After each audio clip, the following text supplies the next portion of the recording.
शिक्षक साथियों, आज हम सीखेंगे कि कैसे हम PFMS से पैसा किसी को भेजें। तो इसके लिए सबसे पहले हम क्रोम खोलेंगे और उसमें PFMS टाइप कर देंगे। जब PFMS हम टाइप करेंगे तो इस तरह का पेज खुल के सामने आ जाएगा, जिसमें सबसे ऊपर ही रहेगा लॉगिन। फिर हम लॉगिन पे क्लिक करेंगे तो एक खुल के आ जाएगा और उसमें हम यूज़र आईडी और पासवर्ड डाल देंगे। इसमें यूज़र आईडी पासवर्ड पहले से सेव करके हमने रखा था तो आ गया। फिर आप जो है कैप्चा टाइप करेंगे और उसके बाद लॉगिन नीचे दिख रहा होगा, तो लॉगिन पे हम क्लिक कर देंगे कैप्चा डालने के बाद। तो इस तरह से पेज खुल के सामने आ जाएगा और इसमें हम एक्सपेंडिचर खोजेंगे और एक्सपेंडिचर पे क्लिक करेंगे तो सबसे ऊपर ही आ जाएगा ऐड न्यू, उसको क्लिक करेंगे और फिर एक नया पेज खुल के सामने आ जाएगा। और इस नए पेज में सबसे ऊपर ही होगा स्कीम। स्कीम पे क्लिक करेंगे, उसमें सेलेक्ट करने का ऑप्शन आएगा, तो उसमें है UP 113 समग्र शिक्षा, उसको क्लिक कर देंगे। फिर से नया पेज खुलेगा। फिर प्रोजेक्ट होगा, उसको नहीं क्लिक करना है, आगे बढ़ जाना है। आगे होगा बैंक अकाउंट, तो उसमें जब क्लिक करेंगे तो आपके स्कूल का नाम आ जाएगा, उसको सेलेक्ट कर लेना है। फिर नया पेज खुलेगा।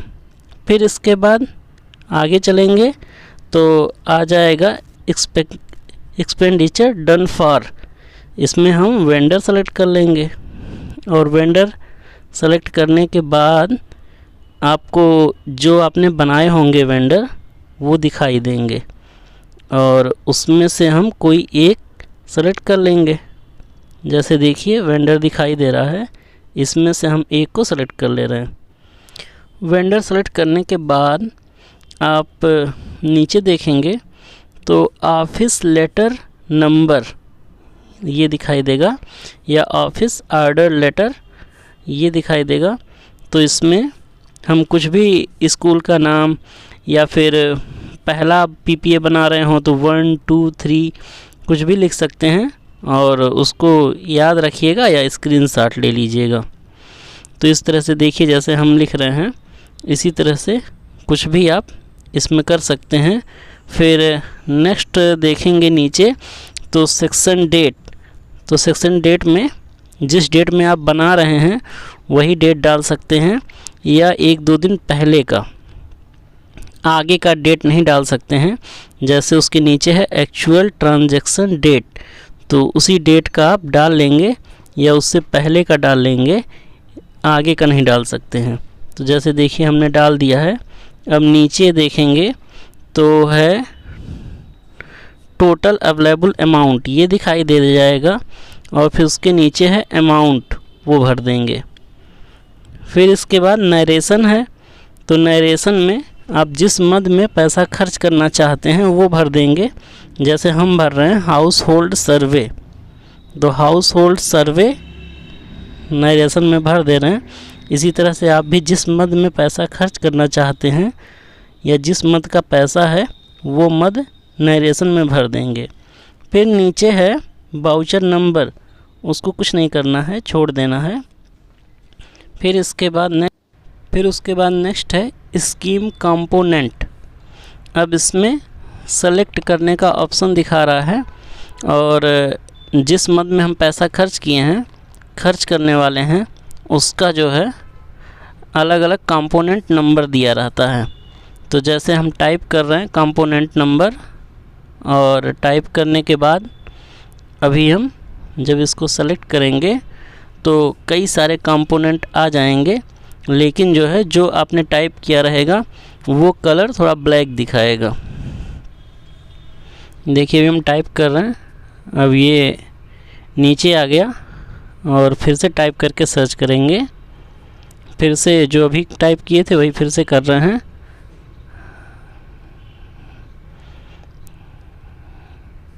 देखिए आप, और इस तरह से दिखा रहा है। अब हम इसको सेलेक्ट कर लिए और सर्च किए तो इस तरह से खुल के सामने आ गया। अब इसको हम देखते जाएंगे और जो कंपोनेंट कोड हम टाइप किए रहेंगे वो कलर ब्लैक हो जाएगा और फिर हम उसको सेलेक्ट कर लेंगे। बहुत सारे कंपोनेंट कोड हैं, लेकिन जैसा हमने हाउस होल्ड सर्वे का किया है तो वो जो है अलग कलर में रहेगा। देखते जा रहे हैं और ये देखिए अलग कलर में है। अब इसको हम सेलेक्ट कर लेंगे। जैसे हमने सेलेक्ट किया वो फिल हो गया और फिर नेक्स्ट हम देखेंगे। नेक्स्ट है हमारे पास एक्सपेंस टाइप, इसमें रिवेन्यू कर लेंगे। फिर नेक्स्ट है परसेंटेज में 100% डाल देंगे। तो हाउस होल्ड सर्वे के अंतर्गत जितना आया रहेगा वो अमाउंट में अपने आप लिखा जाएगा, या फिर आप लिख भी सकते हैं। फिर इसके बाद हम देखेंगे डेट इनवैलिड दिखा रहा है तो उससे कोई फ़र्क नहीं है, आप फिर से वही डेट लिख सकते हैं या एक दिन पहले का लिख सकते हैं, उससे कोई फ़र्क नहीं है। और फिर हम नीचे देखेंगे और ऐड का विकल्प दिया हुआ है, उस पर एक बार क्लिक कर देंगे तो खुल के पेज सामने आ जाएगा एक नई लाइन, और इसमें पूरा डेटा दिया रहेगा कि आप किसको पैसा भेजना चाहते हैं और कितना भेजना चाहते हैं। फिर यहाँ जो खाली जगह है उस पे हम टिक कर देंगे। जैसे देखिए आ गया है पूरा। परसेंटेज फिर से लिख देते हैं और अमाउंट फिर से लिख देते हैं, और फिर जो है देख रहे हैं जो जो छूट रहा है एक बार चेक कर लें। और फिर यहाँ पे टिक करने के बाद सेव का ऑप्शन है, सेव रीसेट बैक, तो सेव पे टिक कर देंगे।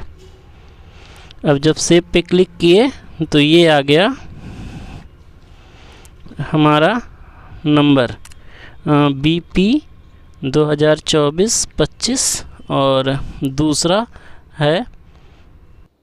दूसरा बाउचर है, इसको हम स्क्रीनशॉट ले लेंगे। फिर स्क्रीनशॉट हो गया तो फिर हम देखेंगे आगे कि लिख रहा है expenditure detail save successfully, do you want to proceed with payee detail, yes और नो, तो यस कर देंगे इसको। तो इसको यस कर देंगे।